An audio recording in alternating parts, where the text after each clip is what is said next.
Dans 2 mois, il y aura la présidentielle en France. Plus à l'Est, d'autres élections vont aussi compter en Europe. Les législatives en Hongrie. Viktor Orban repartira-t-il pour un 4e mandat consécutif ou la coalition d'opposition qui va des libéraux à l'extrême droite mettra-t-elle fin au régime nationaliste et très conservateur, proche également de positions d'extrême droite du Premier ministre hongrois? Difficile de répondre avec une société hongroise complexe, divisée et très bien observée dans votre livre, Corentin Léotard. Merci à vous d'être avec nous. Vous êtes journaliste et vous publiez avec d'autres confrères La Hongrie sous Orban, histoire de la Grande Plaine aux éditions Plein Jour. D'abord, Corentin Léotard, comment va-t-elle cette société hongroise après 12 ans au pouvoir de Viktor Orban? 12 ans de national-populisme effréné, c'est très fatigant. Au début des années 2010, il y a eu un vrai mouvement d'opposition contre les mesures de Viktor Orban, contre la loi qui redéfinissait le paysage médiatique, plus tard contre l'éviction de l'Université d'Europe centrale par exemple. Il y a eu des grandes manifestations contre une loi dite esclavagiste qui imposait un nombre d'heures supplémentaires très important aux employés. Donc il y a eu des vrais combats démocratiques. Mais voilà, 12 ans, c'est long, surtout quand on essuie 3 défaites successives.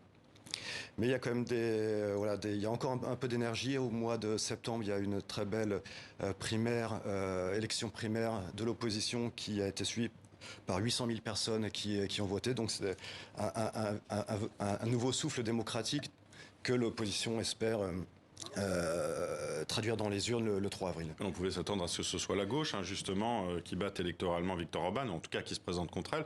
Effectivement, vous l'avez dit, c'est une coalition qui va donc des libéraux à l'extrême droite qui pourrait l'emporter en avril prochain, avec à sa tête un déçu du Fidesz, le parti de Viktor Orban, le conservateur Péter Márkizai. Comment vous l'expliquez, ça, cette coalition? Alors, tout sauf Orban, c'est ça? C'est un tout sauf Orban. L'élection va être un référendum géant contre lui. En 2014, en 2018, l'opposition avait échoué à s'allier. Là, ils ont compris que leur seule chance, c'est d'être à 6 contre 1 pour espérer peser. C'est-à-dire, on parle des socialistes en passant par les libéraux, les écologistes, jusqu'au Jobbik, cet ancien parti d'extrême droite. Cette figure de Péter Márkizai qui est sorti vainqueur de la primaire, elle n'est pas si importante que ça. Lui, c'est un déçu du Fidesz, c'est un conservateur. Il fait campagne contre la corruption. Et pour rassembler aussi tous les Hongrois, dit-il, des homosexuels, des Roms, des gens justement de l'opposition de gauche, mais également ceux du Fidesz. Il veut rassembler tout le monde. Il veut que la Hongrie soit ensemble. Il est contraint à faire un très grand écart qui fait que, oui, si l'opposition arrive au pouvoir, la gouvernance pourrait être délicate. Alors c'est une société divisée, je le disais, mais pourtant en grande partie encore séduite par Viktor Orban. C'est ce qui paraît aussi dans les témoignages, dans les histoires que vous racontez dans votre livre. Qu'est-ce qui plaît tant chez cet homme politique pour qu'il y ait cette fidélité? Vous savez, c'était l'objectif du livre, d'aller vraiment dans toute la Hongrie, de rencontrer des gens de tout milieu. On a interrogé des activistes, on a interrogé des simples gens qui se battent pour faire survivre leur village. Tel maire de village, par exemple. On allait aussi rencontrer une ministre de Viktor Orban aussi, pour faire un tableau très général et très complet de cette société qui est beaucoup plus complexe qu'il n'y paraît, et qui est mise sous coupe par Viktor Orban. C'est pour ça que votre livre, ça s'appelle La Hongrie sous Orban, il y a une mise sous tutelle? Il y a une chape de plomb qui est là, mais en allant voir la Hongrie sous Orban, on voulait vraiment justement sur le terrain voir comment l'urbanisme a imprégné ou non les esprits, auprès de qui. Donc on va rencontrer des gagnants du système, des perdants du système, des gens qui se sont repliés, qui ne participent pas à la vie politique. Voilà, c'est ce qu'on essaie de montrer par toute cette série de reportages un peu aux 4 coins du pays. Alors, atteinte aux libertés publiques, on en a parlé tout à l'heure, il y a eu des mouvements de contestation, l'homophobie aussi par ce projet de loi, la politique violente contre les migrants, mais aussi ces discriminations contre les Roms.